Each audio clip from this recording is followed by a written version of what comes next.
Wonka Review. Timothée Chalamet delights in fizzing chocolate factory prequel. The director Paul King, the magician behind the two Paddington movies and now Wonka, has a formula.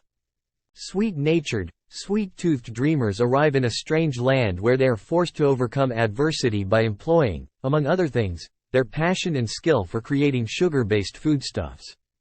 King's trademark Box of Delights storytelling approach combines showy, gymnastically agile editing and a disarmingly handmade, artisanal quality to the production design. At times, his films can venture a little too far towards a quirky, Etsy shop aesthetic, but for the most part, the alchemic King's approach continues to create gold. Wonka is an effervescent pleasure, an endlessly, intricately charming treasure trove of a movie. And overall, Timothée Chalamet's fresh-faced take on the central character, bringing a puckish innocence and spry, light-footed energy to one of the most famously jaded misanthropes in children's literature, works rather well. An origin story that traces the formative period in the early life of confectioner extraordinaire Willy Wonka, the film dances its way through some unexpectedly dark themes. Foremost of these is the fact that the illiterate Willy, so preoccupied with chocolate that he neglected to learn to read, fails to comprehend some crucial small print and finds himself trafficked into forced labor in a laundry, run by the leering Mrs. Scrubbit, Olivia Colman, and her henchman Bleacher, Tom Davis. But there he meets a band of allies, all in hock to the treacherous Scrubbit, and forms a firm friendship with resourceful orphan Noodle, Kala Lane. Take the cruelty out of one element of a doll story, and it's apt to pop up elsewhere, Whaka Mole style. Willy has ambitions that extend far beyond the sweating walls of the laundry, however, and with his suitcase-sized chocolate laboratory, he is able to continue his candy-crafting endeavors even while imprisoned in a garret. He soon devises an ingenious escape and causes quite a stir with a direct marketing exercise involving levitating candies. Willy's moment of triumph backfires, though, and he incurs the wrath of the chocolate cartel, Patterson Joseph, Matt Lucas and Matthew Bainton. The three Bonbon Dons meet Willy's chocolate-making genius with a spot of equally creative corporate malfeasance.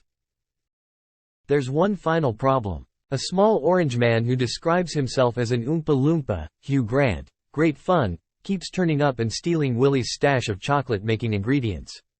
While King added claws and genuine peril to the bumbling cuddliness of Paddington, 2014, Nicole Kidman's scalpel-wielding, fetish gear-clad vivisectionist remains one of the most authentically terrifying characters ever to sneak into a PG movie.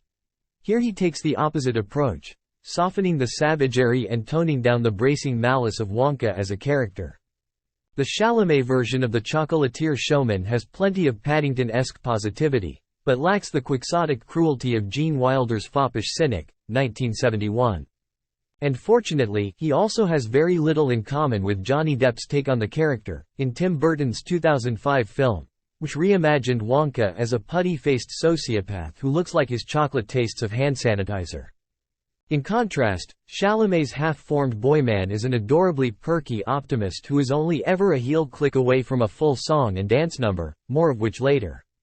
This shift certainly makes Wonka more relatable, but distances him from the spite and spikiness of Roald Dahl's writing. Take the cruelty out of one element of a doll story, however, and it's apt to pop up elsewhere, Whaka Mole style. I'm no great fan of fat jokes, but if nothing else, a rather mean running gag about the ever-increasing girth of a chocolate-addicted corrupt cop, Keegan-Michael certainly felt true to the spirit of Dahl. It's worth confirming at this point that Wonka is very much a musical, a fact that the trailer goes to great lengths to conceal. And on the strength of a single viewing, the music, original songs by Neil Hannon, the singer-songwriter of The Divine Comedy, score by Joby Talbot, holds up reasonably well.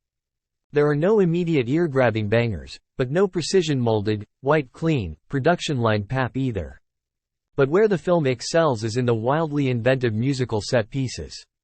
A central sequence in which Wonka launches a guerrilla sweet distribution operation is a giddily ingenious sugar rush that uses every last square inch of the densely detailed set. And a rooftop aerial helium balloon dance sends our spirits soaring skywards, along with the cast members. Thanks for watching. Please subscribe Mystery Cougar for more videos.